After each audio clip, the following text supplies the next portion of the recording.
नमस्कार दोस्तों, स्वागत है आप सभी का मेरे YouTube channel mind study point पे। दोस्तों आज के इस वीडियो में हम लोग बात करेंगे MBA third semester ITSM stream के रिसर्च मेथोडोलॉजी सब्जेक्ट के ऊपर। इसका असाइनमेंट आज हम लोग डिस्कस करेंगे और इसके डाउट्स क्लियर करने की कोशिश करेंगे। तो दोस्तों वीडियो में आगे बढ़ने से पहले मैं आप सभी को असाइनमेंट से रिलेटेड कुछ गाइडलाइन बता देना चाहता हूँ जो NMIMS की तरफ से ही आया और बहुत स्ट्रिक्ट है। पहला तो ये कि आप अपना असाइनमेंट किसी को शेयर मत कीजिए, वरना कॉपी केस का इशू हो सकता है। दूसरा कि आप अपना असाइनमेंट 0% कॉपी फ्री बनाइए। 1% भी अगर आता है तो आपको कॉपी केस का इशू फेस करने को मिल सकता है। दोस्तों ये पॉसिबल है, इम्पॉसिबल नहीं है। डिफ़िकल्ट हो सकता है लेकिन पॉसिबल है। ओके, आप अपना असाइनमेंट में किसी भी तरह का पिक्चर यूज़ करें तो नॉन कॉपीराइट ही यूज़ कीजिए और उसका रेफरेंस लिंक शेयर करो तो वो करना बंद कर दीजिए। आपको रेफरेंस लिंक शेयर करने से आपको कॉपी चेकर को ऐसा फील हो सकता है कि आपने आंसर्स कॉपी करके ही लिखे हैं और आपको कॉपी केस मिल सकता है। अब बात करते हैं यहाँ पे आप अपने असाइनमेंट को अच्छे से प्रेजेंट करके कैसे नंबर स्कोर करोगे। तो दोस्तों आप तीन चीज़ों का ध्यान में रखिएगा। आपको जो फॉन्ट साइज़ दिया हुआ 12 और जो फॉन्ट सिलेक्शन दिया हुआ टाइम्स न्यू रोमन या फिर एरियल का, मेरे सजेशन में आप एरियल यूज़ कीजिए, काफ़ी बेटर है। किसी भी सेंटेंस को हाईलाइट करने के लिए आप सिर्फ बोल्ड कीजिए, किसी कलर का यूज़ मत कीजिए। आप अपने आंसर्स को प्रेजेंट करने के लिए आप लोग इंट्रोडक्शन, बॉडी एंड कॉन्सेप्ट और कंक्लूजन के ध्यान में रखते हुए आपको आंसर्स लिखने हैं और सेंटेंस के बीच का गैप 1.5 रखिए। आपका प्रेजेंटेशन बहुत ही खूबसूरत बनेगा। अब बात करते हैं यहाँ पे पहले क्वेश्चन की। तो पहला क्वेश्चन यहाँ पे 10 मार्क्स का होता है जहाँ पे 1000 वर्ड लिमिट दिया हुआ है। तो दोस्तों 1000 वर्ड लिमिट में आप 900 मिनिमम वर्ड्स और 1100 मैक्सिमम वर्ड लिख सकते हो, इससे ज़्यादा और इससे कम मत लिखिए। तो यहाँ पे अगर हम लोग क्वेश्चन नंबर 1 की बात करें तो यहाँ पे ये बताया गया कि develop a sample research proposal to represent the various steps of hypothetical deductive method. तो यहाँ पे एक सैम्पल रिसर्च प्रपोजल आपको प्रेजेंट करना है, डेवलप करना है, जिसका कुछ वेरियस स्टेप्स है जो हाइपोथेटिको डिडक्टिव मेथड के थ्रू आपको बताने, उसके जो भी स्टेप्स है वो बताने हैं। तो उसके लिए हम लोग ई बुक में चलते हैं। तो ई बुक में हम लोग यहाँ पे आने के बाद पेज नंबर 40 में चलते हैं। ई बुक और हार्ड बुक का पेज रेफरेंस अलग अलग है। अगर हार्ड बुक आप यूज़ करें तो नीचे डिस्क्रिप्शन में लिंक है, आप लोग वहाँ से PDF डाउनलोड कर सकते हो। अब वहाँ पे आने के बाद आपको यहाँ पे हाइपोथेटिको डिडक्टिव मेथड का कुछ पॉइंट्स बताया गया, उसके नीचे 7 स्टेप्स बताए गए, प्रोसेस बताए गए, तो इनको लिखना है। तो 2.3 में आपको उसके बारे में पहले बताना है कि ये मेथड क्या होता है, ये क्या काम में आता है, और उसके बाद जो 7 स्टेप्स हैं, जो प्रोसेस आने वाले, ये जो 7 स्टेप्स हैं, इनको आपको एक एक करके बताना है 1000 वर्ड्स के अंदर। और जो आपको बाद में बताया गया कि आपको एक डेवलप करना है, एक प्रपोजल डेवलप करना है, तो वो कंक्लूजन में आप अपने वर्ड से या फिर अपने थिंकिंग से ऐसा लिख सकते हो कि आपके आंसर्स जो है उसके साथ मैच कर रहे हो। तो ये इन सभी का यूज़ करके आपको अपने कंक्लूजन्स को लिखना है। तो ये आपका पेज रेफरेंस ई बुक और हार्ड बुक का है और आपका ये कंटेंट है कि आपको क्या क्या चीज़ें लिखनी है क्वेश्चन नंबर 1 में। अब क्वेश्चन नंबर 2 की बात करते हैं। तो क्वेश्चन नंबर 2 में ये कहा गया है कि what is meant by a dependent variable. Dependent variable क्या है? Identify the one from the following theoretical model. यहाँ पे एक आइडेंटिफिकेशन करने बोला जो थ्योरेटिकल मॉडल आपके क्वेश्चन पेपर में एक बनाया हुआ है। एक डायग्राम दिया हुआ है जिसमें आपको आइडेंटिफाई करना है कि थ्योरेटिकल मॉडल उसमें कौन सा है। State any 6 hypothesis from this model, और उसमें किसी 6 हाइपोथेसिस मॉडल का आपको चयन करना है, उनके बारे में बताना है, चयन करके उनको बताना है। और आइडेंटिफाई द मीडिएटिंग वेरिएबल, और आपको मीडिएटिंग वेरिएबल भी क्या होता है उसका आइडेंटिफाई करना है। तो यहाँ पे आपको बुक के रेफरेंस में 2 चीज़ें मिलेंगी, एक डिपेंडेंट वेरिएबल और मीडिएटिंग वेरिएबल।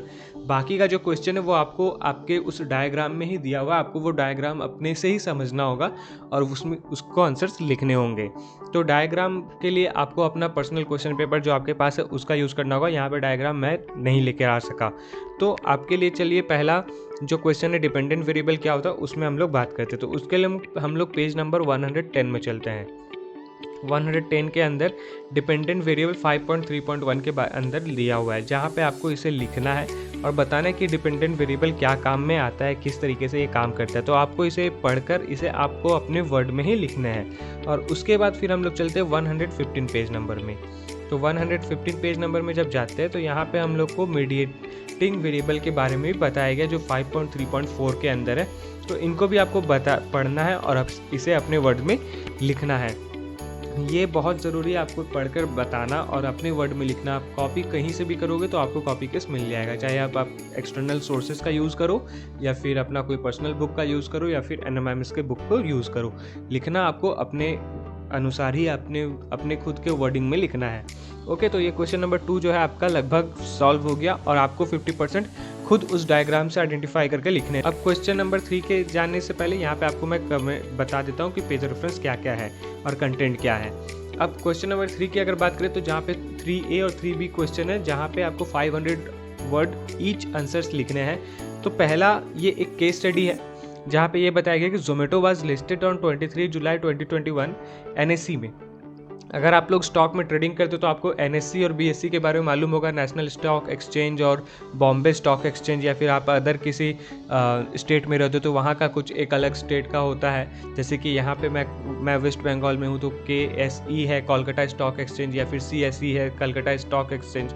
तो इस तरीके से होता है। ओके, तो जोमेटो एक अपना स्टॉक्स को जो लिस्टेड है वो 23 जुलाई 2021 को NSE में लिस्टेड हुआ था 126 INR रुपीज़ में, जहाँ पे वो टॉपल्ड हुआ था 46 INR में, मतलब कि 46 रुपीज़ में 30 जुलाई 2022।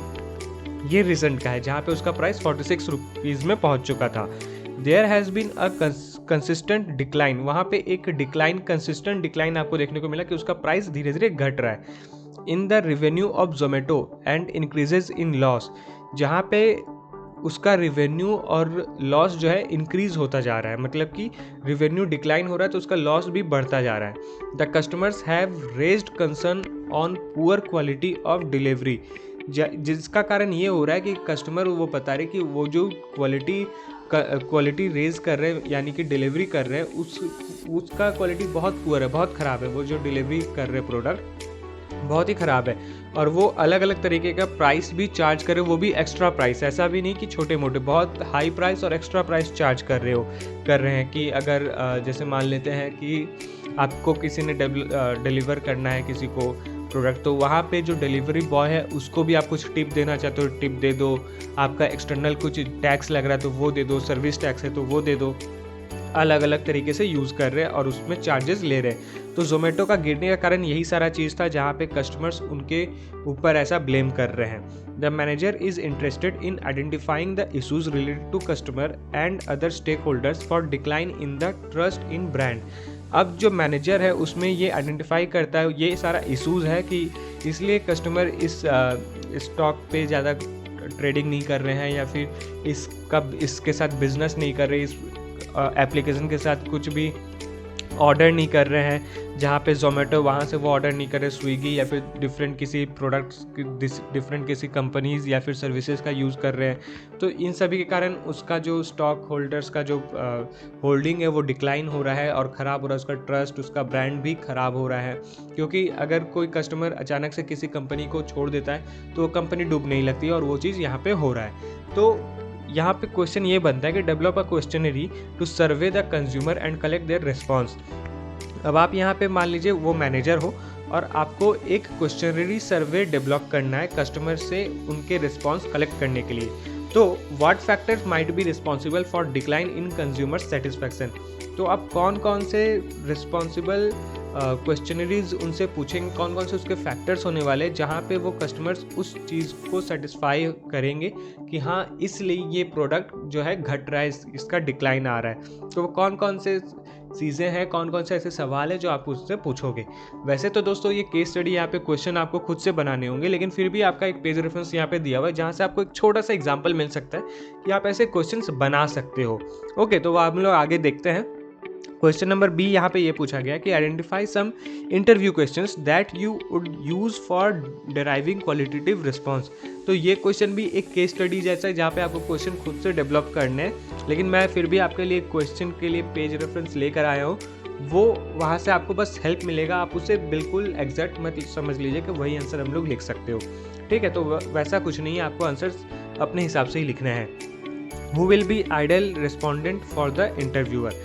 तो हम लोग 3A की अगर बात करें तो ई बुक में चलते हैं और वहाँ पे पेज नंबर 204 में चलते हैं। 204 के अंदर हम लोग को देखने को मिल रहा है टाइप्स ऑफ क्वेश्चनरीज, और उसके ऊपर एक छोटा सा इंट्रोडक्शन है। तो आप चाहो तो 500 वर्ड्स के लिए इंट्रोडक्शन दे सकते हो, वरना टाइप्स ऑफ क्वेश्चनरीज से भी लिख सकते हो। अगर मेरे वीडियोस को 400, 500 या 1000 लोग देख रहे हो तो उसमें से 50% आप लोग टाइप्स ऑफ क्वेश्चनरीज से लिखिए और 50% लोग इंट्रोडक्शन भी लिखिए, ताकि कॉपी चेकर को भी ऐसा फील हो कि नहीं किसी ने भी सेम जैसा नहीं लिखा है, उसमें कुछ डिफरेंस है। ठीक है, तो यहाँ पे टाइप्स आपको उसके लिखने हैं क्वेश्चन रीड्स के। यहाँ पे 9.1, 9.2.1, 9.2.2 में काफ़ी सारे इसके टाइप्स हैं, उन सभी टाइप्स को आपको लिखने हैं। और ये लिखने के बाद आपको 211 पेज में चलना है। तो हम लोग सीधा चलते हैं 211 पेज में, थोड़ा सा स्क्रॉल करने के बाद, जहाँ पे आपको 2211 में सीक्वेंस बताएगी कि आप किस तरीके से क्वेश्चन को सीक्वेंस करोगे, ये भी बताया गया। तो आप चाहो तो इसे पढ़कर लिख सकते हो, वरना लिखने की ज़रूरत नहीं है। आप यहाँ तक लिख सकते हो लेंथ ऑफ क्वेश्चन से, कि उसका क्वेश्चन का लेंथ कितना होने वाला है, सोशल डिजरेबिलिटी कितना होने वाला है, क्या होने वाला है, लोडेड क्वेश्चंस कितने होने वाले हैं। ये सारा चीज़ आप लोग चाहो तो 500 वर्ड्स के अंदर अंदर लिख सकते हो और आप अपना क्वेश्चन को सॉल्व कर सकते हो, जहाँ पे आपको टाइप्स ऑफ फॉर्म और क्वेश्चंस भी बताए गए हैं। तो इन सभी का यूज़ करके आपको अपने आंसर्स लिखने हैं। तो ये क्वेश्चन नंबर 3A का आंसर था। अब 3B की अगर बात करें तो 161 पेज में हम लोग चलते हैं। तो 161 पेज 161 में हम लोग चलते हैं, जहाँ पे आपको इंटरव्यू से रिलेटेड कुछ क्वेश्चंस देखने को मिलेंगे कि अनस्ट्रक्चर्ड इंटरव्यू कैसा होता है, स्ट्रक्चर्ड इंटरव्यू कैसा होता है, उसमें क्वेश्चंस किस तरीके से पूछे जाते हैं। तो ये सारा चीज़ आपको इसके अंदर बताया गया 7.3 तक। 7.3 के अंदर जितने भी है ये सारा क्वेश्चंस आपको बताया गया, स्ट्रक्चर और अनस्ट्रक्चर्ड क्या क्या है। तो आप इन्हें पढ़ो और इन्हें पढ़कर आपको इसे अपने वर्ड्स में ही लिखने हैं। आप लोग डिट्टो मत लिख दीजिएगा, क्योंकि डिट्टो लिखने से हो सकता है कि आपको कॉपी केस मिलेगा ही, और मिलने का कारण ये हो जाएगा कि आप पास एग्ज़ाम नहीं कर पाओगे। तो कोशिश कीजिएगा कि आप अपने आंसर्स खुद से लिखो। आप लोग एक्सटर्नल सोर्सेज का यूज़ कर सकते हो, लेकिन वो भी आपको वहाँ से बस एग्जाम्पल ही लेना है कि ये एग्जाम्पल्स हो सकता है। बाकी सभी चीज़ आपको अपने वर्ड में ही लिखना है। तो ये 3A और 3B का मैंने आपको आंसर्स बताया, जो पेज रेफरेंस कुछ इस तरीके से है, और ये आपका क्वेश्चन है और इसके क्या कंटेंट्स है, टाइप्स ऑफ क्वेश्चनरीज में क्या क्या लिखने हैं, इंटरव्यूज़ क्या क्या देने, 3 उसके टाइप्स दिए हैं। अब उन टाइप्स के अगर कुछ अलग टाइप्स होंगे तो उनको भी यूज़ करना है। और दोस्तों मैं आपको ये रिकमेंड करूँगा, चाहे क्वेश्चन 1 हो, क्वेश्चन 2 हो, क्वेश्चन 3 हो, उसमें अगर आप एग्जाम्पल दे सकते हो तो वो एग्जाम्पल का भी यूज़ कीजिए, क्योंकि एग्जाम्पल भी काफ़ी टाइम पे आंसर्स पे मैटर करता है। कि चलो किसी स्टूडेंट्स ने अगर उसका आंसर का एग्जाम्पल दिया है तो वो ज़रूर वो बच्चा पढ़ रहा है और उसको नंबर अच्छा मिलता है, ऐसा उनका थिंकिंग परसेप्टिव हो जाता है। तो ये सारा चीज़ आपको ध्यान में रखते हुए आंसर्स आपको लिखने हैं। तो दोस्तों आज के लिए बस इतना ही। उम्मीद करता हूँ कि आप सभी को मेरा वीडियो पसंद आया होगा। तो जाते तो वीडियो को लाइक कीजिए, और अगर आप चैनल पर न्यू है तो चैनल को प्लीज़ सब्सक्राइब कीजिए, प्रेस करें बेल आइकन को भी, ताकि आपको हमारे आने वाले वीडियो का नोटिफिकेशन तुरंत मिले और आप उसे मिस ना कर सके। तो मिलते हैं हमारे अगले वीडियो पे, तब तक जुड़े रहे मैंग स्टडी पॉइंट के साथ। वीडियो को पूरा देखने के लिए आपका बहुत बहुत धन्यवाद।